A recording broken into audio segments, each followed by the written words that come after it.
This is not how we wanted to start our Sunday. Woke up to some absolutely terrible news about Mets catcher Francisco Alvarez. Broken hamate bone, out 6 to 8 weeks. This is bad. This is bad for Francisco Alvarez.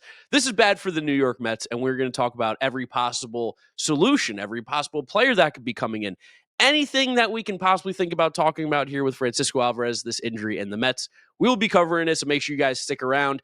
If you're listening to us, Apple Podcasts, Spotify, Google, drop us a rating and a review, download and subscribe to the podcast. And if you want to watch us over on YouTube, the Mets'd podcast over there, make sure you are subscribed. We're trying to reach 10K subscribers by opening day. We're cutting it very close, so make sure you hit that sub button, that big red button, and join the Mets'd team over here.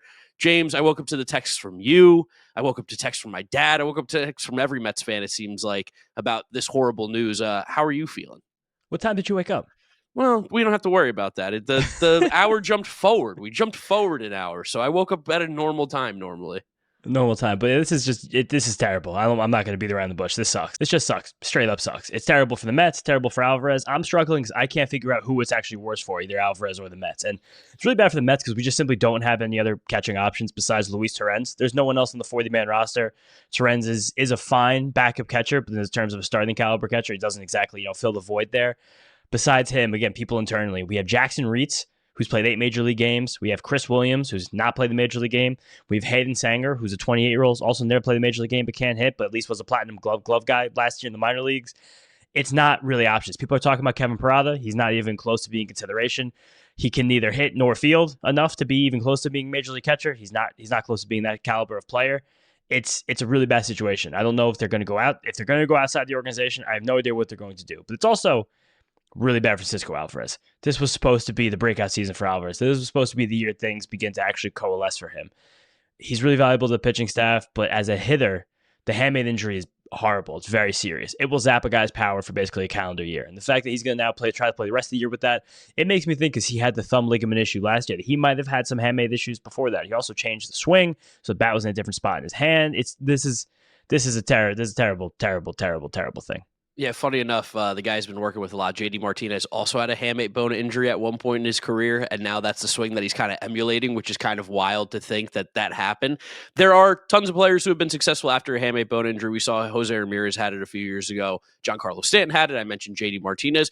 So this isn't like by any means, Mike Trout, like this isn't by any means a killer, but it does hurt this entire 2025 season, which is super annoying because we kind of had that last year with Alvarez in 2024 with the ligament. We're like, all right, it's kind of a bit of a wash. Like whatever we get is more experience from him. But now we have another season now where there's going to be another setback for Francisco Alvarez. And unfortunately, a take that you had on the podcast many years ago, you talking about Francisco Alvarez's ceiling as a player, not being as high simply because he is a catcher, simply because you don't want him playing catcher every day. If he's really that good, you used to say all the time, I don't want him being a catcher. I don't want him playing that position. We're going to end up not getting the actual Francisco Alvarez that we think we could. And we're not jumping to conclusions here by any reason, but it's starting to pile up these injuries. And it's not his fault. It is simply the nature of the position. You get the shit kicked out of you every game. The irony of that take is that, one, I was dead wrong. He's a really good defensive catcher. Horrible take by me. And second of all, he's not getting these injuries while catching. He keeps getting these injuries while he's hitting. I will say this. I'm sure that catching 100-mile-per-hour pitches 200 times in a game also doesn't help any of the bones in your left hand, which is the catching hand that it happened with. That's definitely true. And the hamate bone, for you guys watching on YouTube, it's right here. It's kind of like in between the bottom of your hand, between your thumb and your pinky. So it's where the knob of the bat will sit in your hand. And apparently he did hurt it literally on a swing. That was the other take I had this offseason where everyone's really excited about the Francisco Alvarez swing change. I was like, why is this guy changing his swing? He's never really had a reason to change a swing. He had a season last year where as a 22-year-old catcher, he was a major league average player. The power wasn't where a lot of us wanted it to be, but if he played the full season, he still would have hit 18 homers. He had, 11 homers in 90-something games, 100-ish games. I thought it was a big change for someone who may not need a big change. He's been terrible this spring. The strikeout rate was near 50%, so maybe there's something that's been lingering and finally actually popped. But the fact that he just keeps getting these hand, wrist, thumb injuries, he's 23 years old, so I can't be like, this is dampening his future because the future is a long, long, long way away. But there's probably a little bit less of a power ceiling if these injuries keep piling up. Like there's a lot of things that have happened to his hand and wrist in a short period of time to where it makes me nervous about him ever actually getting to that 35 home run ceiling. Yeah, it sucks. It sucks so bad. I was making a breakout video that I was going to record. Thank goodness I didn't record it last night because Francisco Alvarez was going to be my pick for the Mets. That would have been a complete waste. It's it's so annoying that the development of this guy keeps getting pushed back and back and back because of just these little nagging injuries. Because the defense, like you said, we never thought he was going to be this good of a defensive catcher. We didn't think that was really in the realm Amazing. of possibility based on what everybody in the prospect world was saying about him defensively. And that came along so quickly. So it was like when the hitting comes, this dude's going to be that special player. But it's just going to be another season of waiting for Francisco Alvarez to be healthy again the following year.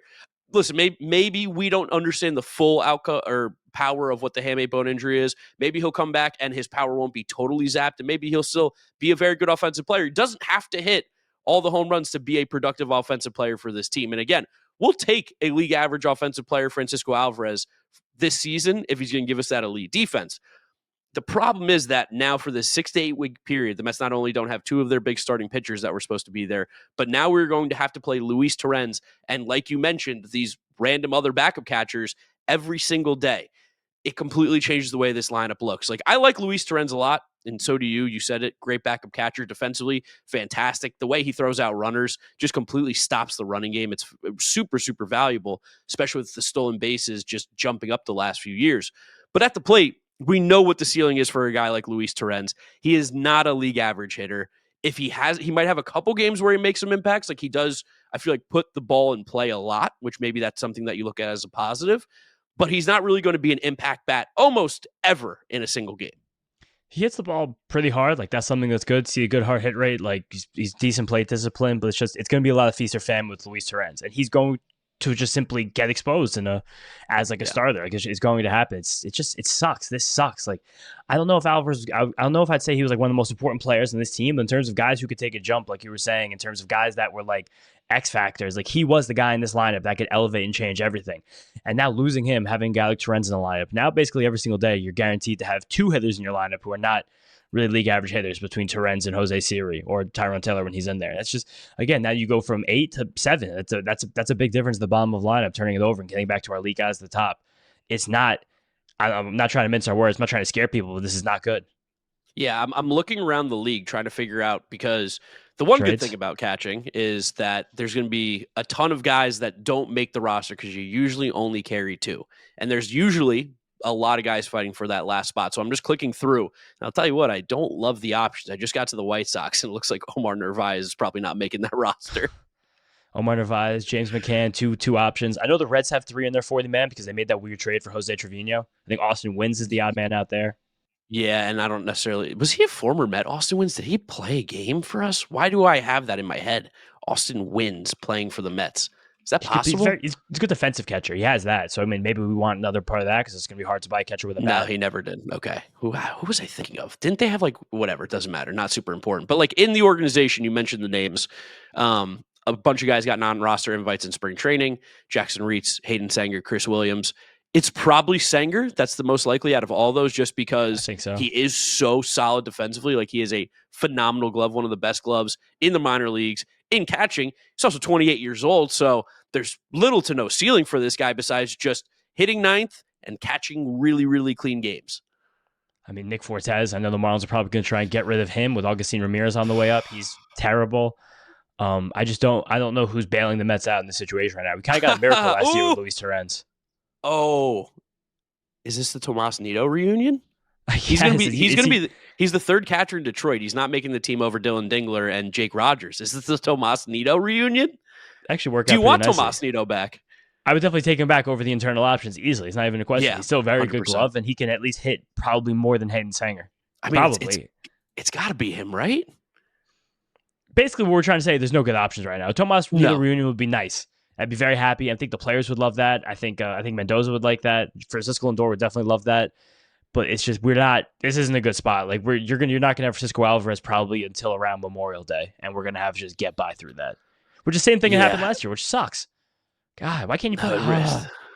Yeah, no, I'm with you. It is that like, why can't he just be healthy? Why do we have to have this problem? I mean, listen, it's not the worst problem in New York sports right now. There are definitely some bigger things going on with the Knicks and the Yankees and a lot of other teams. But geez, absolutely brutal. It sucks the air out of like the excitement that was building up for opening day right now a little bit. There were so many avenues for him to be a significantly better player too. Like there were so many ways he could have broken out. Like there's easily ways he could have been like a 5 or 6 win player this year in a full season. And that's the problem. Like if this was a groin or a hamstring or an ankle, I wouldn't be this upset about it. It's like, all right, he's just gonna be out for a little while and come back. The fact that it's the hamate, the fact that it's an injury that's so famous for zapping guys' power, for the fact that this is the same left hand that kept him out for a month and a half last season, the fact that these hand and wrist injuries are building up, it's not a good feeling. Tucker Barnhart's another name that like isn't going to make the team. That maybe like he's available. These are bad options. There's nothing. I mean, catcher's a weak position anyway in Major League Baseball. There's not a whole lot of talent there to begin with. But yeah, we are. I don't think catcher's a weak position anymore. There's like 15 pretty good catchers in the league right now, at least. You're out of your mind if you call them 15 pretty good catchers. Oh, there's easily 15 pretty good catchers, if not more. Name them. I think you're off your gourd right now. I think you have really lowered your standards for pretty good catchers. I think there's 7 good catchers, and everybody else can do one thing. Only one thing. William Contreras, Yander Diaz, Adley Rutschman, Salvador Perez. Wilson Contreras still counts as a catcher. No, he's playing first base. All right, Cal Raleigh, Will Smith, Logan O'Hoppe, JT Realmuto. O'Hoppe, Francisco Alvarez. If you're calling O'Hoppe a great catcher right now, that's insane. He was a league average hitter and he was shit defensively. I said a really good catcher. He's going to have a really good season this year. There's almost no doubt. I think Ryan Jeffers is good. I think Ivan Herrera is pretty good. I think Sean Murphy's still really good. Last year, you're giving too much credit to guys. I don't know. Patrick Bailey's a really good catcher. He's awesome defensively. He's the best defensive catcher in baseball, but he can't hit a lick. He can't hit a lick. That's pretty cool. Being the best defensive catcher in baseball is pretty cool. What's wrong with that? Tell me what's wrong with that. We got Luis Torrens. I went 12 guys off the bat right there. Easy. Easy. You dropped your standards. Ryan I love Tyler Jeffers. Stevenson. Tyler Stevenson's also had a really good year last year. He did have a good year last year. He's also been horrendous previously, but whatever. And you're a massive Austin Wells hater, but he's a really good catcher. I'm not an Austin Wells hater. Where's that coming from? I ranked him like 6th in my thing. I thought he was really good. Big Austin. He was one of the guys I would have named instantly. Okay, guys, we'll keep thinking about trade options, but I really don't think the Mets are going to go out and make any splashes, especially because this isn't like a long-term injury. Like they're expecting him back again Memorial Day at the latest. So we're going to have to just kind of figure out the catcher position for the first month and a half of the season, and maybe sucks. Maybe the defense that Luis Torrens and a Hayden Sanger gave us could just be a different type of valuable that this Mets team needs. Because I'm not saying it. Nope, not saying it. Nope. That's it. Don't say that. Don't say that at all. Yep. Don't go there. Don't go where you're going to say. Luis Torrens is good. Thank God that he was acquired by this team middle of last season, changed everything. For free. This is you're going to see a lot of Luis Torrens the first part of the season. Get ready to learn Luis Torrens, buddy. Anything else here to talk about, or is it time for us to wrap it up? I mean, quick stuff. One thing, we did talk about the intern stuff a few episodes ago. We're going to start getting back to people this week. So if you guys reach out to us, expect a DM or a message this week about something. Also, we want to do a Discord. We want to do a Messed Up Discord. We want to keep stroking the community here. Mark and I don't know a ton about Discord. We use Discord. We can use Discord. We don't know enough about like being the moderator for a legitimate community. So if anybody out there has demonstrated Discord mod experience, send me a DM and we'll talk because we want a Messed Up Discord in the next few weeks. Yeah. Otherwise, that is it, guys. Thank you so much for listening and watching this episode of the Mets'd Up Podcast.